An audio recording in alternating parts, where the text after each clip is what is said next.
인류의 그림자 에너지 바로 알기 7주차 강의를 시작하겠습니다. 이번 주차에서는 셰일가스의 역할에 대해서 알아보겠습니다. 그리고 그 안에는 3개의 작은 주제가 있고, 오늘은 첫 번째 주제인 셰일가스 개발 기술에 대해서 알아보도록 하겠습니다. 자, 셰일가스가 결국 세계 에너지 시장에서 어떤 의미를 갖고 있는지 한번 알아보도록 하겠습니다. 미국은 1970년대에 가장 많은 석유를 국내에서 생산을 하고, 그 뒤로는 계속 그 생산량이 감소하는 경향을 보여주고 있습니다. 그래서 미국이 거의 하루에 1000만 배럴 정도까지 최고 생산치를 유지했었는데, 지금 현재 미국이 사용하는 양은 전 세계 소비량의 한 20% 되는 거의 2000만 배럴에 육박을 합니다. 그 얘기는 결국 1000만 배럴 이상 많은 양들을 석유를 해외에 의존하게 돼 있었죠. 그래서 많은 사람들이 중동 지역에 관심을 갖고 적극적으로 관여를 하기 시작한 게 미국의 석유 안보 정책과 맞떨어지고 있습니다. 그래서 2010년 전후로 이제 셰일 혁명이라는 게 일어나면서 다시 미국이 1970년대에 석유 생산의 최고치를 다시 갱신하는 그런 현상들이 벌어지고 있었습니다. 그러면 결국 이 셰일가스의 등장으로 미국이 에너지 독립국이 가능하게 됐고, 지금 전 세계에서 석유 생산량이 1등인 1위의 석유 생산 국가가 됐습니다. 물론 자국 내에 있는 석유 고갈 문제를 해결한 측면도 있고, 그 다음에 이런 것들이 가능한 이유는 기존의 컨벤셔널 오일을 생산할 때 생산 인프라가 존재를 했고, 거기에 미국의 많은 서비스 기업들이 기술력을 갖고 있기 때문에 상대적으로 다른 나라에 비해서 적은 돈으로 이 비전통 자원의 핵심인 셰일가스를 개발하게 되었습니다. 자, 그러면 아시는 대로 그 셰일가스를 개발하기 위해서는 기술 발전이 항상 따라오게 되어 있죠. 그래서 셰일가스의 특징은 근원암이면서 동시에 저류층이기 때문에 특성 자체가 저류층의 투수율이 낮다는 겁니다. 투수율이 낮으면 여러분들이 아는 것처럼 생산량은 점성도와 투수율에 관계가 있는데, 투과도가 높으면 높을수록 생산이 많이 되겠죠. 그래서 셰일가스는 점성도의 문제는 하나도 없지만 결국 암석이 갖고 있는 사회 시스템이라고 얘기를 할 수가 있죠. 투과도가 낮기 때문에 이 투과도를 증가시키는 무슨 기술이 있어야 됩니다. 그래서 그냥 둬서는 생산이 안 되니까 투수율을 아니면 투과도를 증대할 필요가 있고, 이것을 하는 기술이 수압화재 기술입니다. 그런데 이왕이면 이 수압화재 기술을 짧은 시추공이 아니라 긴 시추공을 갖다가 하게 되면은 십시일반처럼 많은 지역에 접촉을 해서 생산을 많이 할 수 있는 기술이 되겠습니다. 자, 그러면 이런 가스 저류층은 다양한 종류가 있고, 그 중에서 셰일 저류층은 어떤 역할을 하느냐. 우리가 미리 알아본 것처럼 전체 비전통 가스 자원량은 33,000 TCF. 이제 CF라는 거는 큐빅 피트이기 때문에, 피트에 큐빅이라는 말은 삼승이죠. 삼승이니까 뭐의 단위죠? 부피의 단위죠. 그 다음에 큐빅 미터라는 말도 쓸 수 있습니다. TCM. 근데 이 앞에 있는 T는 트릴리온의 약자입니다. 트릴리온은 여러분들이 알고 있는 대로 조입니다. 조, 단위. 그래서 TCM은 트릴리온 큐빅 미터. 여기는 미터의 삼승이죠. 그래서 현장에서 쓰는 단위는 미국은 옛날부터 영국에서 썼던 피트라는 단위를 많이 썼고, 요즘에서는 이제 그 국제적인 협약에 의해서 큐빅 미터, 그 다음에 킬로그램, 그 다음에 길이에서는 미터법, 시간에서는 세크, 이런 말들을 많이 쓰고, 그 대신에 이제 필드에서 쓸 때는 파운드라는 말을 많이 쓰고, 길이에서는 피트라는 말을 쓰게 됩니다. 그래서 비전통 가스 자원량의 한 반 정도가 셰일가스에 해당이 됩니다. 그럼 이 비전통 자원량은 기존에 우리가 가스를 찾아서 경제성이 확인된 6,600보다 5배 많은 양들을 비전통 자원 양으로 존재를 하고 있다는 겁니다. 그래서 셰일가스의 특징은 근원암이면서 동시에 저류층이랍니다. 이 말은 무슨 소리냐면 석유가 만들어지는 것은 유기물이 많아야 되죠. 그렇죠? 유기물이 많은 이런 근원암에서 석유가 만들어지면 탈출을 하게 되죠. 그래서 지금 이런 트랩이라는 구조에 갇히게 되는데 여기까지 이동하는 걸 우리가 마이그레이션이라고 얘기해요. 그래서 유기물에서 석유가 제너레이션 되면, 생성이 되면, 그렇죠?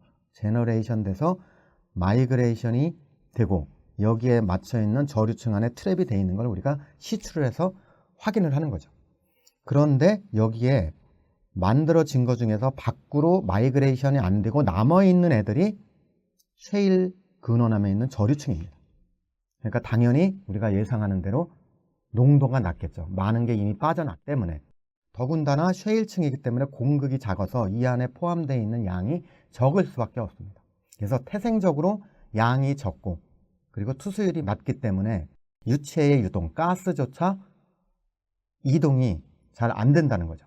그래서 이런 것들을 생산하기 위해서는 우리가 수평 시추 기술로 넓은 지역을 갖다가 컨택하게 만들고 그리고 이거를 여러 개의 단계로 조각조각 내서 효율을 높이기 위한 수압화세 기법을 적용을 해서 셰일가스 저류층이 미국이 제1의 석유국가가 되는데 일조를 했다고 생각하시면 되겠습니다. 자, 그러면 셰일은 무엇이냐? 셰일은 쇠설성 퇴적암입니다. 석유가스가 나오는 거는 퇴적암이고 여러분들이 이제 광물도 많이 얘기가 나오죠. 요즘에 이제 4차 산업과 관련돼서 뭐 리튬 뭐 이런 광물도 많이 나오고 그렇죠? 뭐 코발트 다양한 그 광물들이 많은데 이 광물들은 마그마와 관련이 돼 있어요. 마그마는 열이죠. 그래서 마그마가 굳어서 되는데 땅속 깊은 데서 굳어서 되느냐 아니면 화산처럼 지표에 나오는지에 따라 가지고 광물의 종류가 달라지고 그 마그마가 만들어지면서 지표로 가까이 오면서 식을 때 여러 가지 광물들을 갖다가 퇴적을 시키는 겁니다. 보통 요거를 우리가 이제 데파지션이라고 얘기해요. 정출이라고 합니다. 정출. 그러면 광물의 결정이 정출. 다이아몬드가 결정이죠. 그런 식으로 결정체를 만들어서 정출이 되면 얘가 모여 있는 걸 우리가 개발을 하는 겁니다. 근데 셰일은 퇴적암은 풍화를 받아서 풍화를 받은 것들이 물이나 공기에 의해서 이동을 하죠. 어디로 이동한다 그랬죠? 그죠? 낮은 곳으로. 낮은 곳으로 이동을 해서 여기에 퇴적을 하게 되면 얘가 퇴적암이 되는 거예요. 그래서 풍화에 의해 가지고 조각조각 난 암석 덩어리들이 이동을 해서 만들어진 걸 우리가 쇠설성이라고 해요. 그래서 영어로는 클라스틱이라고 얘기해요. 쇠설성 퇴적암. 그런데 이 셰일층은 이 쇠설성 퇴적암 중에서 모래보다도 아주 작은 진흙과 같은 작은 알갱이들이 퇴적이 돼서 만들어진 거기 때문에 당연히 뭐가 작겠어요? 그렇죠? 공극률이 작죠. 공극률이 작으면 또 뭐가 작아져요? 유체가 이동할 수 있는 능력인 투수율 아니면 투과도가 낮아진다는 거죠. 그래서 일반적으로는 이 투과도가 낮은 게 장점이 돼서 뭐로 쓰인다 그랬죠? 이런 트랩에서 석유를 모아서 석유가 더 이상 빠져나가지 못하게 하는 그런 덮개암 구실을 하는 불투수층으로 작용을 했었습니다. 그런데 우리는 이게 양이 적지만 넓은 지역에 분포하는 특성을 활용을 해서 이 적은 공극률에 존재하는 작은 양의 셰일을 생산하게 된 겁니다. 자, 그래서 셰일 가스층을 보면은 어디에 존재하면 여기 보시는 것처럼 엄청나게 치밀하게 돼 있습니다. 그래서 셰일 가스층을 치밀암석이라고도 부르는 사람들이 있습니다. 근데 원래는 치밀은 그 뒤에 사암이라는 모래로 돼 있는 게 들어가요. 근데 모래가 알갱이가 이렇게 붙어 있는데 어느 정도 붙어 있는지에 따라서 또 치밀한 정도가 달라지는 거예요. 왜냐면 모래 알갱이들이 서로 시멘트처럼 붙어 있으면 공극이 메꿔지겠죠. 공극이 막히면 투과도가 또 떨어질 수밖에 없어요. 그래서 시멘테이션이라고 하는 이런 시멘트 현상들이 얼마나 많이 작동을 했는지에 따라서 치밀한 정도가 다른 것을 우리가 치밀사암층이라고 얘기를 합니다. 그거와 유사하게 얘는 알갱이 자체가 작은 것들이 모여졌기 때문에 일부는 공극에 남아있죠. 그리고 또 하나는 이 암석들이 크랙이 많이 가 있습니다. 그걸 갖다 우리가 파세대라고 얘기를 하는데 공극이나 파세대에 존재하는 가스, 이 가스를 프리게스라고 합니다. 근데 여러분들이 아는 것처럼 음악 연습실 같은 데 가면은 종이로 된 계란판이나 아니면 스펀지 같은 걸 넣어서 소리를 갖다 흡수하죠. 그런 것처럼 접촉 면적이 많게 드는데 여기에도 그런 거랑 똑같이 이런 가스들이 유기물 표면에 흡착이 되는 경우도 있습니다. 그걸 갖다가 우리가 흡착가스라고 해요. 그래서 두 가지 형태로 존재하죠. 자유가스로 존재를 하거나 흡착가스로 존재를 하죠. 또 하나는 이 메탄가스가 셰일가스의 주성분입니다. 그래서 CH4죠. 근데 여러분들이 아는 것처럼 메탄가스는 이 쓰레기처럼 이런 유기물들이 분해가 될 때, 그렇죠? 분해가 될 때도 나올 수 있습니다. 그래서 유기물들이 충분한 열을 만나지 않고 그냥 썩었을 때 분해가 되는 걸 우리가 생물학적 기원이라고 하고 얘를 미성숙이라고 얘기를 부릅니다. 근데 열성숙이든 머추어는 지하 깊은 곳으로 가야 돼요. 왜냐하면 지하에 깊다는 얘기는 온도가 높고 압력이 높다는 거죠. 그래서 열성숙이 되기 때문에 석유보다 더 가스는 더 깊은 곳에서 더 많은 열을 받으면 성숙도가 높아진다고 얘기를 하죠. 그래서 이렇게 파세대나 공극에 자유가스로 존재하거나 존재하는 유기물 안에 흡착되어 있는 상태로 메탄가스가 존재하는 것을 우리가 셰일가스라고 얘기를 합니다. 자, 근데 이 셰일가스는 다 똑같지가 않다는 거죠. 사람들도 다 다르죠. 사는 지역에마다. 여기도 보면 지역에마다 색깔도 달라요. 그리고 광물이 어떤 식으로 구성이 되어 있는지에서 다르고 또 텍스처, 구조가 어떤지에 따라서 다르죠. 여기 보는 것처럼 이렇게 잘게 쪼개져 있는 격구도 있죠. 그럼 쪼개져 있으면 뭐가 많아지겠어요? 그죠? 표면적이 늘어나죠. 표면적이 늘어나면 흡착될 수 있는 양들이 많다는 거죠. 근데 일반적으로 색깔이 회색에 가깝거나 하게 되면은 모래 성분이 많아서 잘 깨져요. 이걸 갖다 영어로는 우리가 브리틀이라고 얘기를 해요. 깨지는 거죠. 그 대신 또 이런 진흙이 돼 있는 경우는 연성이 있는 것도 있어요. 덕타일하다고 얘기를 해요. 덕타일이라는 말을 쓰기도 합니다. 늘어나는 거죠. 그래서 덕타일하면 잘 안 깨지기 때문에 수압팟의 효과가 떨어지는 거죠. 그래서 아무 데나 다 작게 깨지는 게 아닌다는 거죠. 깨지는 거의 정도, 수압팟의 효과는 뭐에 따라 다르냐. 암석의 구조, 그리고 암석의 강도에 따라서 다 달라진다는 거죠. 이런 것들의 영향을 받기 때문에 셰일가스 매장량과 생산량이 지역별로 다 다르다는 겁니다. 그럼 이런 구성에 따라서 생산이 감소되는 트렌드가 또 달라져요. 빨리 감소하는 것도 있고 상대적으로 천천히 감소하는 경우도 있다는 거죠. 근데 이 감소하는 정도가 빠르냐 적으냐는 결국 무엇에 관련이냐? 경제성에 관련이 돼 있어요. 왜냐하면 생산량이 급격히 들면 생산을 유지하기 위해서 시출을 어떻게 돼요? 계속해야 되죠. 그러니까 추가 시출을 좀 더 빨리 많이 해야 된다는 단점이 있기 때문에 천천히 감퇴되는 게 훨씬 더 유리하다는 거죠. 그래서 다양한 셰일가스의 암석이 있다. 자, 그러면 셰일가스 생산 기술 중에 수평시추. 수평시추는 길게 하면 되는 거죠. 그래서 뭐를 만나야죠? 접촉 면적을 넓게 하죠. 그래서 수평시추를 통해서 접촉 면적을 증가시키고 또 수압파쇄를 이용해서 생산성을 향상시킨다는 거죠. 그래서 우리가 여러 군데 다양하게 촘촘히 깨면은 접촉 면적이 그만큼 넓어지죠. 근데 얘를 너무 촘촘히 깨면은 또 붙어요. 가다가. 그래서 적당한 거리를 가지고 해야 돼서 얘를 이렇게 막아주는 겁니다. 그래서 요 구간만 스테이지로 나누어서 스테이지 1이에요. 근데 요 모양이, 시추공의 모양이 사람의 발처럼 생겼죠. 그래서 발 뒤꿈치 부분을 우리가 힐이라고 하는 것처럼 시추공의, 수평시추공의 뒤꿈치 부분을 힐이라고 해요. 그리고 끝에 부분을 뭐라고 해야겠어요? 그렇죠. 끝을 얘기하면 토우라고 해요. 그래서 토우에서 힐 방향으로 스테이지를 넘버 1, 넘버 2, 스테이지 3, 스테이지 4 하는 식으로 퇴보를 하면서 프랙처링을 내는 겁니다. 이거는 나중에 수압파쇄하는 동영상을 업로드를 시켜놓도록 하겠습니다. 그래서 이런 수압파쇄 기술과 수평시추 기술을 좀 더 효과적으로 하는 기술들을 점점 개발을 하게 되는 겁니다. 자, 그러면 다양한 시추 기술이 있다고 얘기를 했죠. 접촉 면적을 하는 방법들. 그래서 수평시추는 이런 방향성 시추, 수직 시추가 아닌 것을 다 방향성 시추라고 얘기합니다. 그래서 방향을 바꿔간다는 거죠. 실시간으로. 이런 시추 방법은 저류층의 위치와 저류층의 특성에 따라 가지고 우리가 어떤 것이 가장 경제적으로 많은 양을 생산할 수 있는 방법인지를 갖다가 최적화해야 됩니다. 그래서 일반적으로 이쪽에 나와 있는 수평 시추는 여기에 집들이 있죠. 근데 이게 보통 한 2km, 3km 정도 돼 있으면 집에 영향을 미치질 않죠. 근데 거주 지역이기 때문에 이 안에서 시추를 하는 것은 불가능하죠. 그렇기 때문에 사람이 살지 않는 아니면 집이 없는 지역에다가 수직으로 내려가면서 얘를 방향을 바꿔서 이 저류층의 접촉 면적을 넓게 하는 방법, 이럴 경우에 쓰일 수도 있죠.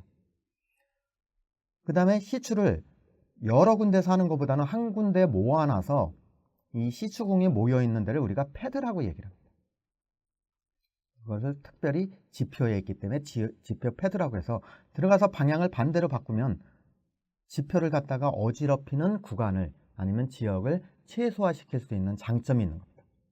수평시추의 장점은 이 수직시추는 이 정도의 구간만 우리가 생산을 할 수 있죠. 근데 여기는 이 넓은 지역을 생산할 수 있는 장점이 있기 때문에 가능한 한 길게 할 수가 있습니다. 그래서 초창기에는 1.6km 정도의 길이로 수압 파쇄를 해서 쉐일가스를 개발을 했는데 요즘은 기술력이 좋아서 얘를 1.6km를 더해서 전체 길이가 3.2km까지 시추를 하게 됩니다. 근데 이게 또 너무 길면 효율이 좀 떨어질 수가 있습니다. 그래서 길이도 그 저류층 특성에 맞게 최적화할 수가 있어요. 또 하나는 이 땅 자체가 이미 이렇게 단층이 나 있는 데가 있습니다. 파쇄대가. 그럼 이런 단층을 따라서 유체가 유동을 하기 때문에 시추를 이렇게 하게 되면 이 구간에 있는 것만 생산을 하게 돼요. 근데 이거를 굴비 엮는 것처럼 깨진 면에 수직으로 이렇게 엮어놓으면 많은 구간에서 십시일반으로 생산에 컨트리뷰션을 할 수가 있죠. 이런 경우에는 수직정에 비해서 수직정은 이 구간만 생산을 하게 되지만 얘는 넓은 구간을 생산할 수 있다는 거죠. 그래서 파쇄 저류층일 때는 방향을 어떻게 잡는지에 따라서 좀 더 효과적으로 수평시추의 방향을 설정하는 게 중요할 수도 있습니다. 또 하나는 우리가 구원투수하는 것처럼 구조를 하는 거예요. 그래서 얘를 보통 이제 릴리프라고 얘기를 합니다. 그 릴리프를 하게 되면은 이 원래 시추한 부분들이 문제가 생겨서 더 이상 시추를 못해서 이 안에 문제가 생길 때 얘를 원거리에서 시추를 하는 거죠. 요 대표적으로 나와 있는 게 여러분들이 기억할지 모르겠는데 2010년도 4월에 미국의 걸프 오브 멕시코에서 곰이라고 부르는 데서 BP의 시추공에서 폭발 사고가 났었죠. 그래서 유출이 막 생겼으니까 얘를 막아야지 석유가스가 밖으로 안 나오죠. 그래서 이거를 막기 위해서 먼 데서 얘를 찾아가는 거예요. 이 시추공의 두께가 10인치 정도밖에 안 될 거예요. 10인치 하면 25cm 되는 거죠. 다이아미터가. 얘를 멀리 있는 데서 2km, 3km 되는데 멀리 떨어져서 얘를 찾아간다는 것도 신기하죠. 그래서 여기를 관통을 해서 여기다가 뭐를 묻느냐면 시멘트를 넣는 거예요. 시멘트를 넣어서 이 하부에서 유체가 올라오는 거를, 석유가 올라오는 거를 막아 버릴 때 우리가 시추하는 거를 릴리프 웰이라고 얘기합니다. 그래서 얘기하면 구원 시추공이라고 부를 수가 있습니다. 그래서 저류층 상태 그리고 우리가 원하는 거에 따라서 최적의 시추 방법을 결정하면 됩니다. 자, 그러면 시추 방법을 할 때 어떻게 해서 방향을 바꾸느냐? 신기하죠? 수직으로 들어가는 거는 위에서 회전 운동을 해서 굴직을 하고 여기에 나오는 암편을 갖다 제거를 하면 되는데 과연 이 파이프를 묻는데 얘가 어떻게 가느냐? 이게 변경을 할 수 있는데 그림으로 봐서는 얘가 짧게 느껴지지만 실제적으로는 일정한 각도를 두고 우리가 방향을 바꿀 수가 있어요. 그래서 방향은 전환을 하는 점을 우리가 킥업 포인트라고 해서 KOP라고 얘기를 합니다. 그래서 수직 방향에서 수평 방향으로 방향을 바꿀 때 시작점을 우리가 KOP라고 얘기를 하는 거예요. 그럼 방향을 어떻게 하면 한쪽 방향으로 다리가 달려서 한쪽을 밀어두면 반대 방향으로 가겠죠. 그 다음에 요 안에 휘어진 방향이 바뀐 벤팅이 되어 있는 걸 갖다가 삽입을 해서 일정 방향으로 굴진을 하게 하는데 비율이 정해져 있습니다. 이 굴진하는 게 너무 빨리 바뀌거나 하면 이 부분에 문제가 생기겠죠. 그래서 그 방향을 우리가 build up rate라는 말로 씁니다. 그래서 BUR 방향을. 그래서 단위는 뭐냐면 100피트를 이동할 때마다, 요게 100피트를 트래블링 할 때마다 이 각도가 몇 도냐 그거예요. 자, 그럼 예를 들어서 100피트를 갈 때 9도씩 방향을 바꾼다. 그러면 수직으로 갈 때 얘가 수평으로 전환이 바뀌면 몇 도가 바뀐 거죠? 90도가 바뀌었죠. 그러니까 9도씩 바뀌는 거를 몇 번을 해야 되죠? 그렇죠? 10번 정도 하니까 100피트 때 9도를 바뀌었으니까 90도 바뀔 때는 100피트 곱하기 몇을 해야 되는 거죠? 10을 하죠. 그러면 결국 1000피트라는 소리는 여기서부터 이렇게 트래블하는 거리가 1000피트라는 거예요. 300m를 가면서 전환이 다 됐다는 거죠. 근데 이거를 3도로 한다. 그럼 어떻게 될까요? 3도로 하게 되면은 30번의 방향을 바꾸는 거니까 여기가 3000피트가 되는 거죠. 그냥 3000피트면 얘가 천천히 가니까 방향이 어디로 가겠어요? 이 밑에 구간이니까 결국 우리가 저류층이 여기 있으면 뭐를 조절을 해야 되느냐면 방향을 언제 바꾸기 시작을 할 건지에 따라서 달라진다는 거죠. 또 하나는 어떻게 할 수가 있을까요? 방향의 각도. 그래서 결국 킥업 포인트랑 어떤 각도로 얘를 방향을 전환할 건지 이 각도를 변경하는 거에 따라서 우리가 있는 저류층을 관통을 할 수 있는지 아닌지를 하죠. 그리고 또 하나는 뭐예요? 이 서피스의 위치가 바뀌어도 되죠. 그래서 이 세 가지 점의 콤비네이션으로 이거를 설계하게 됩니다. 다양한 방법으로 할 수가 있습니다. 자, 그래서 수압파쇄는 저투수율 저류층을 대상으로 우리가 수직정을 하거나 아니면 수평정을 이용해서 저투수율을 개선해서 고압의 물과 모래를 주입하는 거죠. 그럼 우리가 왜 모래를 주입할까? 물과 모래를 주입하는데 물은 깨기 위해서 하는 거죠. 근데 깨놓기만 하고 다시 유체를 생산하면은 깨진 게 어떻게 되죠? 막히겠죠. 그래서 우리가 이런 일을 하면 안 되지만 지하철을 타고 갈 때 전철 문이 닫을 때 사람들이 뭐를 끼죠? 발을 끼거나 아니면 가방을 딱 던져서 문이 닫히지 않게 해서 틈이 벌어지게 하죠. 그거랑 똑같은 거예요. 그러니까 모래는 이렇게 파쇄대가 깨지면 이 안에 모래를 넣어서 이 모래가 압력이 떨어지더라도 얘가 공간을 유지할 수 있는 지지대를 역할을 하기 때문에 프라펀트라는 얘기를 해요. 그러니까 프라펀트는 지지체, 대표적인 게 뭐예요? 모래예요.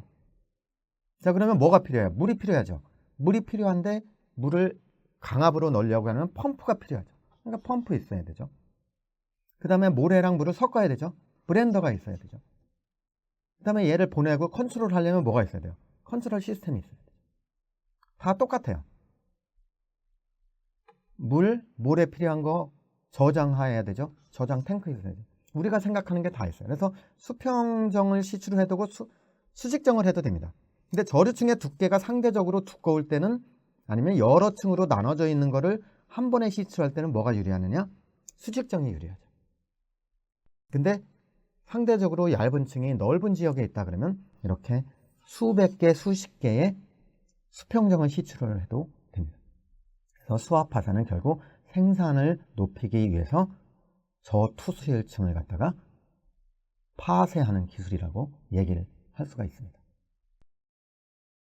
자, 그럼 파쇄 작업은 어떻게 하면 아까 말씀드린 대로 이 토 부분부터 끝 부분부터 스테이지로 나눠 가지고 얘기를 합니다. 그래서 모래하고 물, 그 다음에 이제 화학 물질이 들어가는데 이 화학 물질이 수압 파쇄의 효과를 높게 하기 위해서 집어넣는 거예요.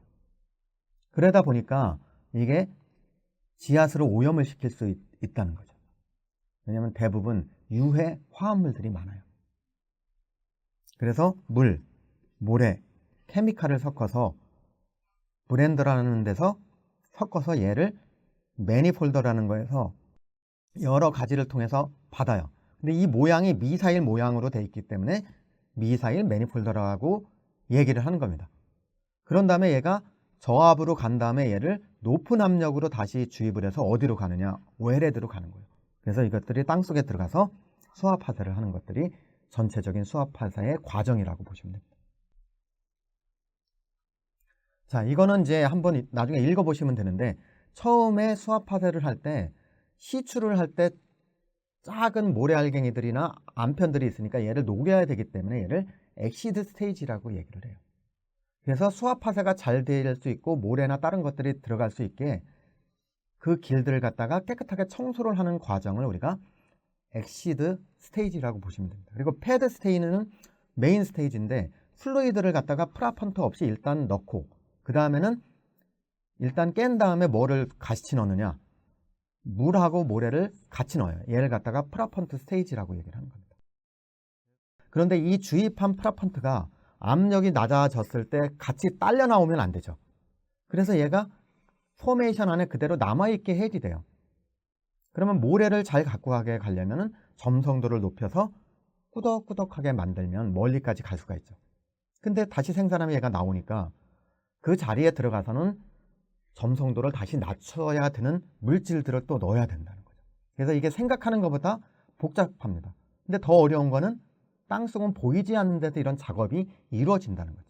그래서 때로는 엄청 신기한 일들이 지하에서 우리가 보이진 않지만 아주 정교하게 이루어지고 있는 거예요. 그런 다음에는 이런 프라펀트들이 또 나올 수 있으니까 얘를 물을 집어넣어서 물만 넣어서 다시 펌핑을 하면 웰보어 주변에, 시추궁 주변에 있는 거를 더 멀리 프라펀트가 포메이션으로, 지층 안으로 퍼질 수 있게 하는 것들이 이제 전체적으로 프러시 단계라고 얘기해요. 그래서 엑시드 스테이지, 패드 스테이지, 프라펀트 스테이지, 프러시 스테이지로 나누어서 수압 파쇄 단계를 설명할 수가 있습니다. 자, 그 다음에 이제 깨졌나 안 깨졌나, 어디가 깨졌는지를 알 수 있는 거를 모니터링이라고 얘기를 합니다. 근데 이런 암석이 깨질 때는 뭐가 나오겠어요?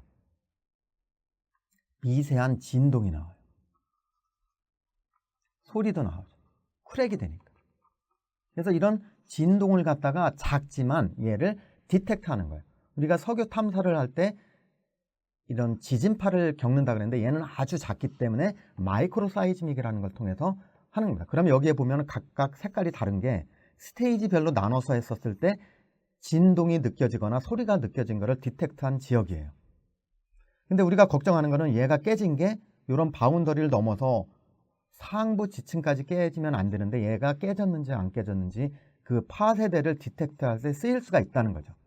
그래서 통계적으로 보면 이 파쇄대의 높이는 이 지층의 맥시멈 플러스 마이너스 30m 정도 이내에 다 제한적으로 깨진다는 거죠. 그러니까 안정하죠. 왜냐하면 이 깊이 자체가 2000m에서 3000m 정도 되기 때문에 20m 정도, 30m는 별거 아니라는 거죠. 그래서 지층 안에 얘가 컨파인이 될 수 있다는 겁니다. 자, 그럼 수압 파쇄의 효율을 높이려면 저류층의 특성이나 아니면 응력 방향에, 그래서 땅 속에 있으면 세 군데서 방향을, 압력을 받게 돼 있어요. 근데 위에 있는 거는 지층에 뭐랑 관련이 있을까요? 두께하고 관련이 됐겠죠. 그러니까 두께랑 관련이 돼 있다는 수는 깊이랑 관련이 돼 있다는. 자, 근데 깨지는 면은 요 응력이 가장 적은 쪽에 직각 방향으로 깨져요. 자, 무슨 소리냐면 이렇게 미는 힘이 적으면 얘를 멸쳐서 공간을 만들기가 좋다는 거죠. 그러니까 파쇄가 된다는 거는 공간을 만드는 거죠. 그러니까 힘이 없는 사람이 나를 밀면 옆으로 밀기가 쉽죠. 그래서 여기서 하는 응력이 최소, 시그마가 최소일 때, 미니멈일 때 얘의 방향을 반대로 밀어서 여기가 깨질 수 있기 때문에 최소 응력 방향의 90도 방향으로 깨진다는 거예요. 항상. 그렇죠? 그 다음에 또 문제가 생길 수가 있죠. 프라펀트가 너무 무거우면 가라앉으면 깨지기는 넓은 지역을 깨졌는데 나중에 유지되는 지역은 이 지역밖에 없으니까 프라펀트가 이 깨진 프랙처 존 안에서 둥둥 떠있게 만들어야 돼요. 그리고 지지체를 갖다가 멀리 보내야 돼요. 그렇기 때문에 뭐를 쓴다 그랬죠? 점성도가 높은 폴리머를 쓴다는 거예요. 자, 그러면 이런 수압 파쇄를 아무 저류층에나 다 하면 되느냐? 그럴 필요가 없다는 거죠. 우리가 좋은 칼들을 아무 데나 쓰면 안 되죠. 연필 깎는 칼은 연필을 깎기 위해서 쓰는 것처럼 우리가 보검을 갖다 연필 깎는 데 쓰면 안 되겠죠. 그거랑 똑같아요. 그래서 뭐에 따라 다르냐면 투과도가 아주 낮은 데는 길이를 길게 하면, 요 XF라는 거는 수압 파쇄의 길이를 길게 하는 거예요. 그러니까 길게 하려면 어떻게 돼요? 물을 많이 주면 왜? 깨진 면 안에 물이 차지는 거기 때문에. 그래서 500피트를 한 것보다는 1000피트를 하는 게 거의 2배가량. 1500피트를 하게 되면 다시 500피트보다 또 늘어나기 때문에 투과도가 낮을 때는 수압 파쇄나 생산량의 길이는 뭐에 관여하느냐? 수압 파쇄의 길이에 비례를 해요. 그런데 적당한 투과도를 갖는 거예요. 1ml/보다 작은 것 중에 1ml/에 가까이 있는 거는 수압파쇄를 하는 것 자체가 중요하지 길게 내는 거는 중요하지 않을 수도 있다는 거예요. 왜냐면 요거는 이제 유치의 유동의 거동이 약간 달라지기 때문에요. 너무 어렵기 때문에 여기서는 그냥 간단하게 투과도에 따라서 아주 투과도가 낮은 거는 수압파쇄를 길게 하는 게 좋고, 투과도가 상대적으로 높은 거는 수압파쇄를 짧게 해도 효과적으로 생산에 기여를 할 수 있다는 거예요. 그래서 결국 수압파쇄의 효율을 높이려면 시추의 방향을, 주응력 방향을 고려해서 어떻게 할 건지, 그 다음에 모래의 크기, 왜냐하면 여기가 막히면 안 되기 때문에, 그렇죠? 그래서 보통 7배 이상 더 작게, 그러니까 7분의 1보다 더 작게 모래 사이즈를 프렉의 그 폭보다 작은 거를 넣어야 막히지 않는다는 거죠. 그러니까 여러분들 그 깔때기 같은 거 이용해서 콩을 담을 때랑 아니면 쌀을 담을 때랑 페트병에 들어갈 때 막히고 안 막히고가 결정이 되죠. 그 얘기는 깔때기의 다이아메타하고 우리가 집어넣고 하는 곡물의 다이아메타의 관계에 따라 가지고 막히고 안 막히고가 달라진다는 거랑 똑같아요. 자, 이상으로 1교시 수업을 마치도록 하겠습니다. 감사합니다.